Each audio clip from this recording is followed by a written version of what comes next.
bom é que eu vou daí conversando, porque se eu... Não, é isso aí. Então vamos lá. Bom dia, boa tarde, boa noite. Esse é o podcast Mateando com Agro, que você já é acostumado. E hoje eu estou muito feliz com uma convidada especial que eu conheci hoje, que é a Cris Fiedler. Falei certo, certinho. né? E hoje nós não estamos mateando porque nós estamos numa quadra de arroz. E a Cris aceitou o nosso convite para falar sobre dois assuntos legais. Sobre a mulher no agro e sobre arroz, que é essa cultura milenar que todos os povos do mundo comem e tem uma importância muito grande, inclusive, para o Brasil.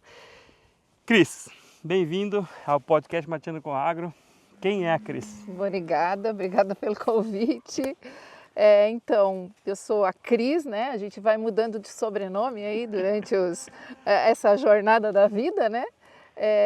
Eu sou a Cristiane Fiedler, sou engenheira agrônoma, sou formada em Lages, no CAV, no Centro Agroveterinário, o DESC, né? Então, eu formei agronomia em 1991, tá? E só iniciei a minha atividade no arroz mesmo em 95. Na época formava os agrônomos muito mais novos, então, Cris?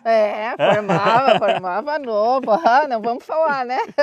Ninguém soma as idades aí, por favor. Então eu formei lá, fui estagiária da empresa em que eu trabalhei, depois eu fui contratada pela cooperativa Juriti Massaranduba, né?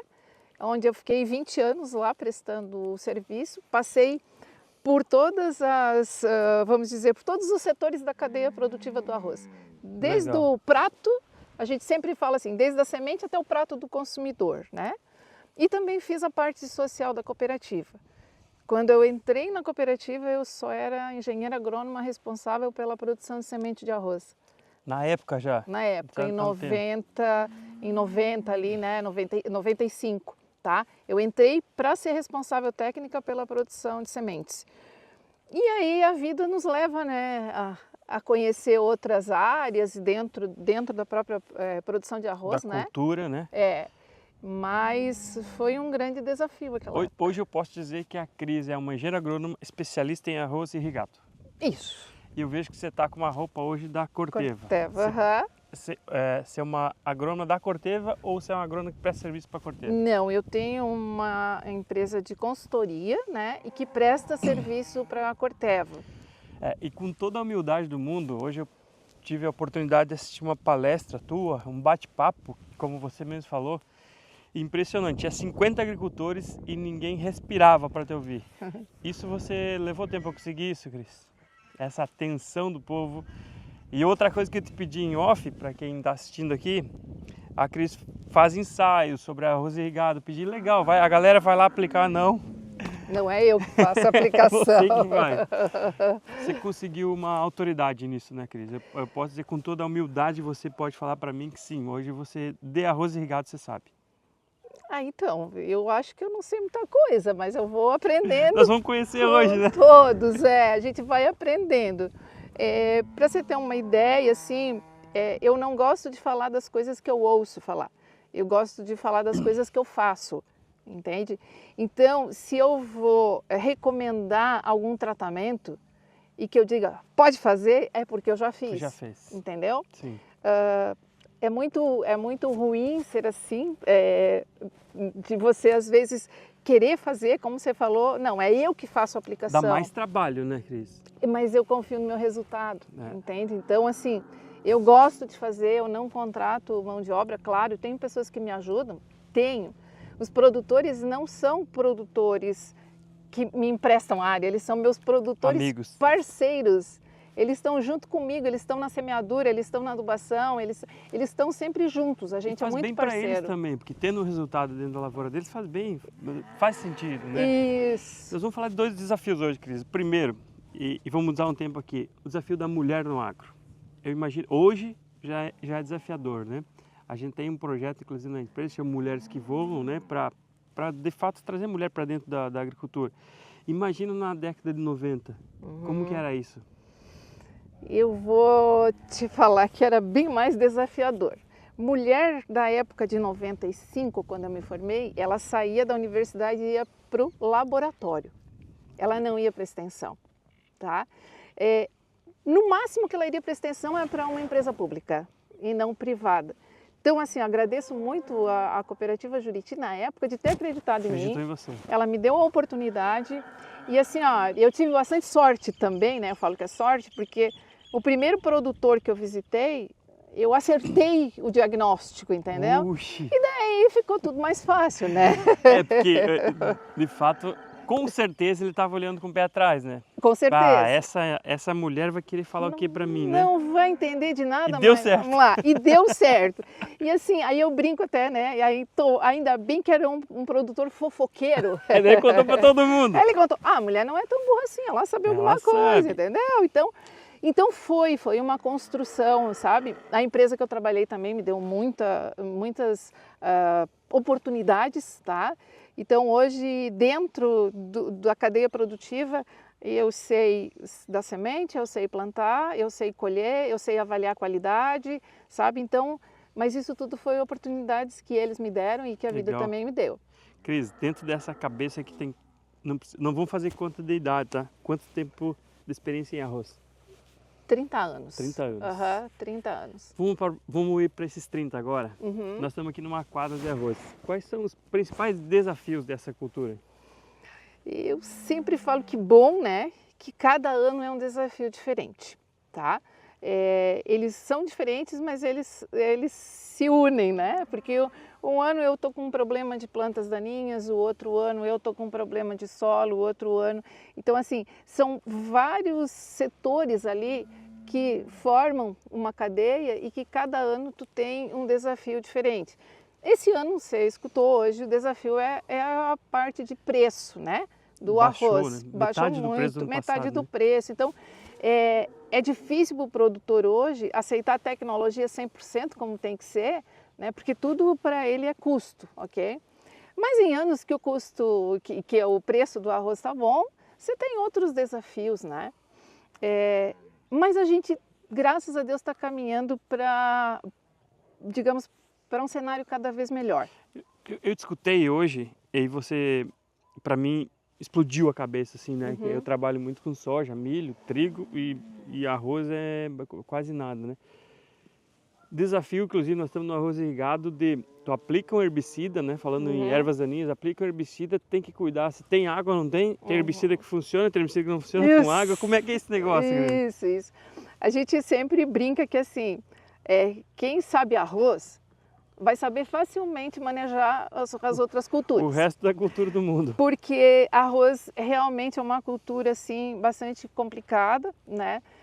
De se manejar, até porque você tem poucas ferramentas hoje, né? No caso que eu falo, ferramentas de controles químicos, né?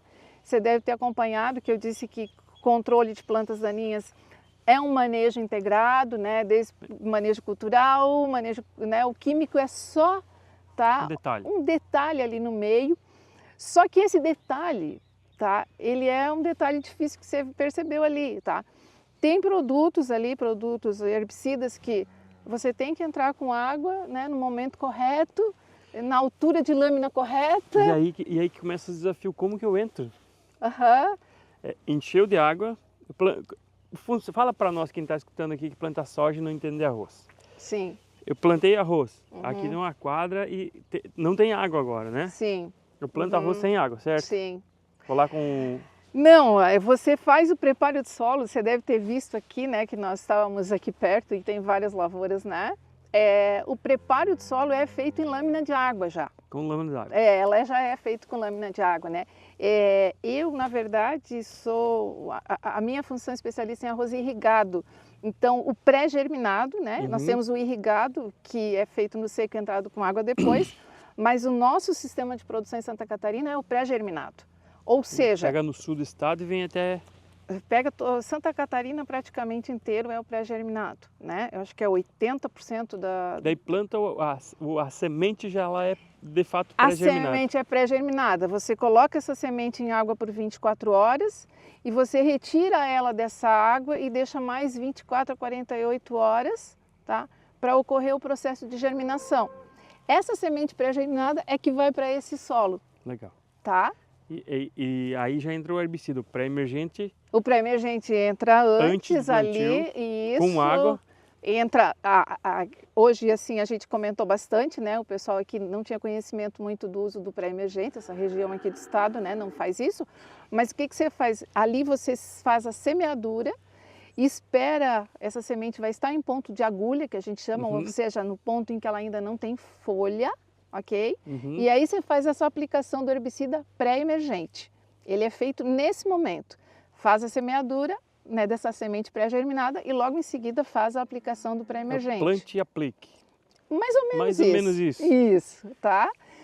E ali você vai esperar a tua planta daninha, né, o que sobrar ali, que vai, né, germinar, você vai esperar ela estar com 3, 4 folhas, você vai fazer o pós-emergente. E aí depois você entra com água e não tira mais água até o final do ciclo. Na prática, herbicidas no arroz, nós podemos falar que tem 2 ou 3 aplicações?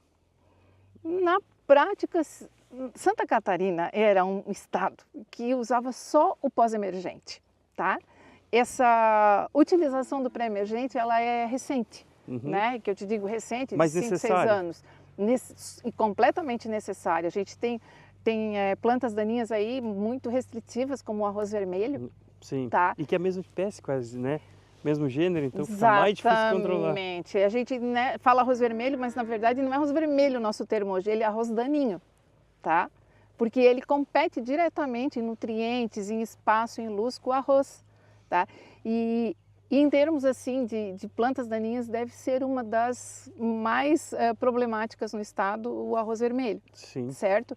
E o arroz vermelho, ele tem ferramentas químicas super, vamos dizer assim, não existem muitas ferramentas químicas, então você tem que fazer manejo. Não é muito amplo, diminui, né? Não, você tem 1 ou 2, tá?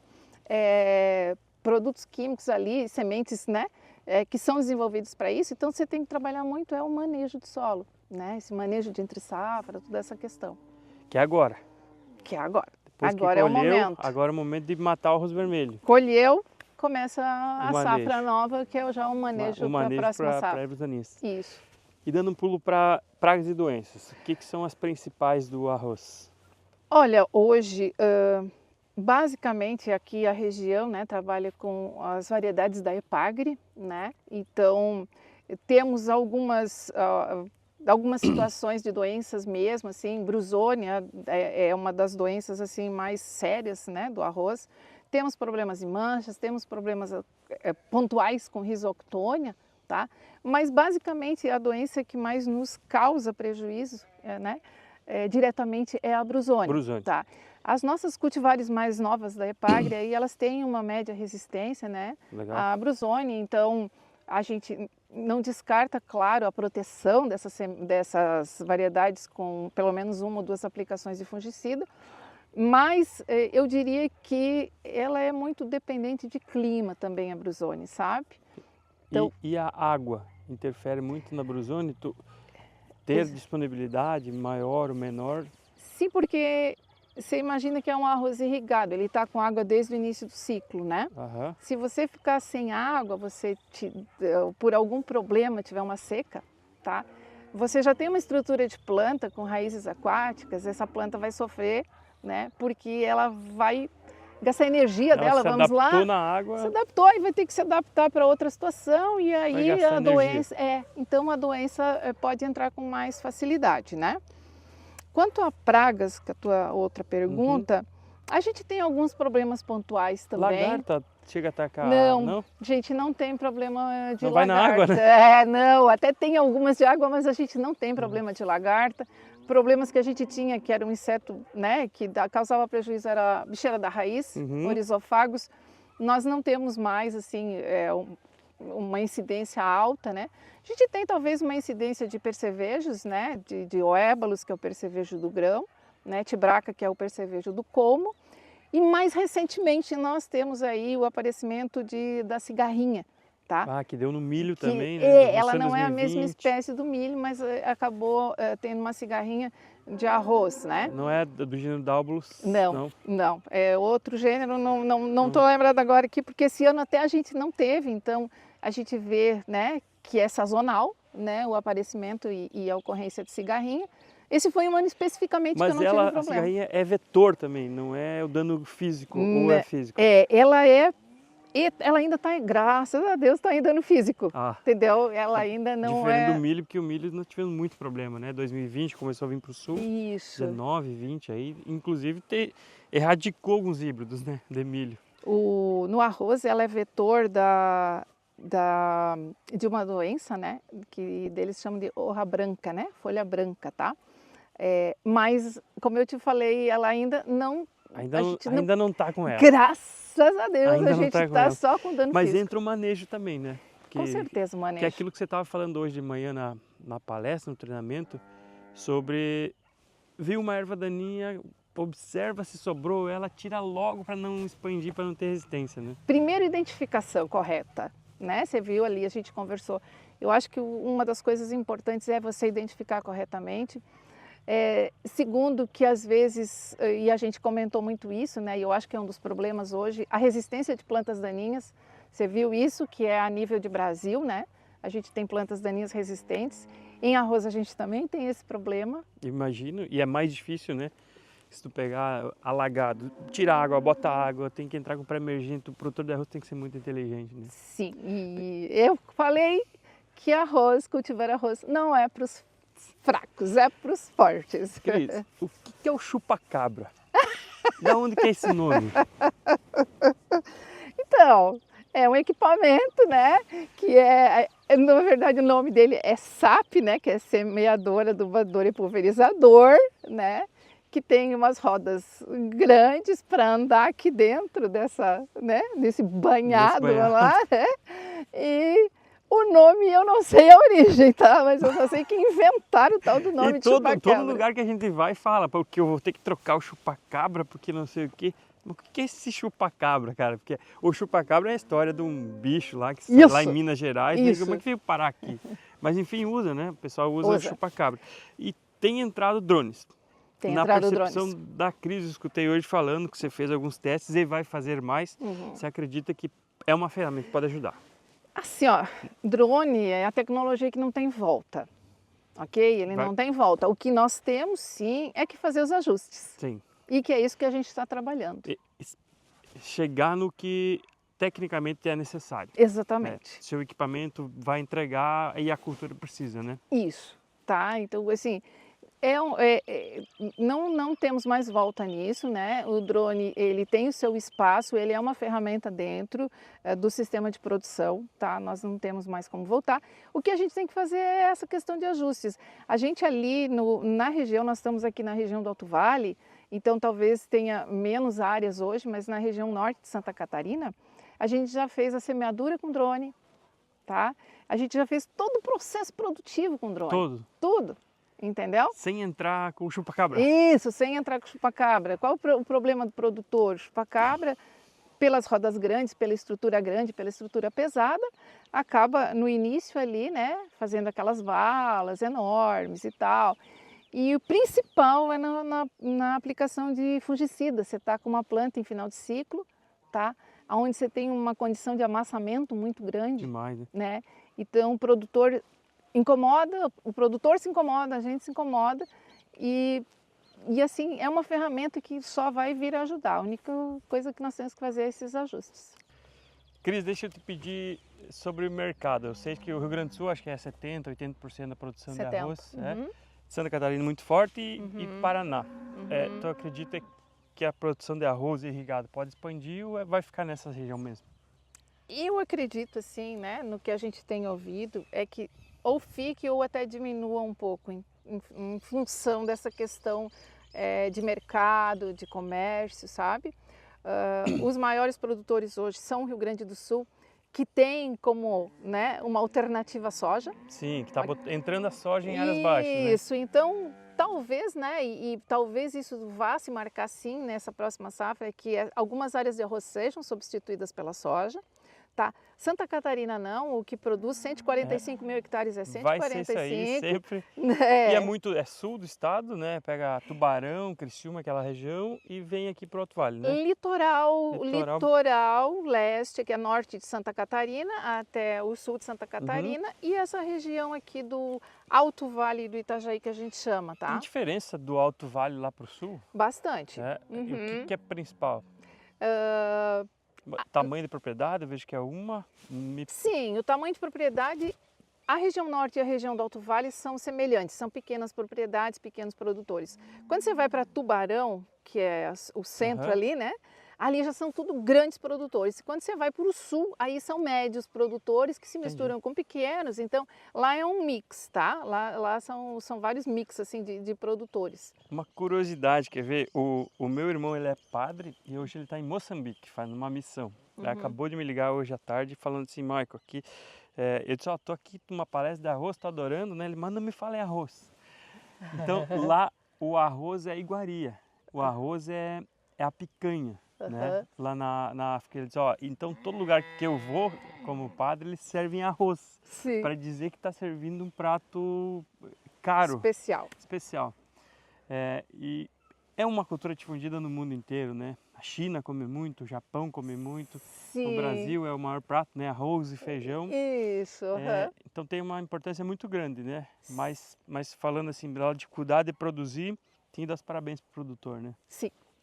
O produtor tem vários desafios, como a gente já conversou, e ele é guerreiro, ele é resiliente, é a palavra, entendeu? Como é que a gente faz para achar, Cris? Rede social, trabalha com isso, Cris? Instagram, Facebook, essas coisas? Trabalho, mas sou bastante humilde, então eu tenho só meu Instagram. Só para ti. Profissional não tem? Não, até porque... Como eu te falei, eu sou bastante humilde, estou sempre, né, trabalhando em função disso. Eu tenho rede social, tenho Instagram, mas só, tá? E na maioria das vezes lá está só o meu trabalho mesmo. Legal. Tá? Cris, duas perguntas que a gente faz para todo mundo que vem aqui no podcast. Uma música, e você pode pensar com calma que você gosta, e um livro. Caramba, e música eu adoro Epitáfio. Titãs? Titãs, adoro Epitáfio, eu acho que, nossa, eu não sei porquê, mas eu gosto muito, né? Música linda. E livro, e o que livro? Eu sou uma leitura assídua, mas eu sou... Tu lê muito área técnica? Lê sobre arroz mesmo? Eu vou te falar, eu miscigeno assim as coisas, sabe? Eu gosto de ler romance, daqui a pouco já estou lendo livro espírita, daqui a pouco já estou lendo... agronomia? Ecofisiologia do arroz, entendeu? Mas eu recomendaria, assim, Ecofisiologia do Arroz. Eu gosto muito desse livro. Aí, ó, Ecofisiologia do Arroz. Eu acho que ele me traz muitos embasamentos, é um dos meus livros de cabeceira. A Amazon, pode clicar aqui e patrocina nós aí. Falamos com essa maravilhosa e querida Cris.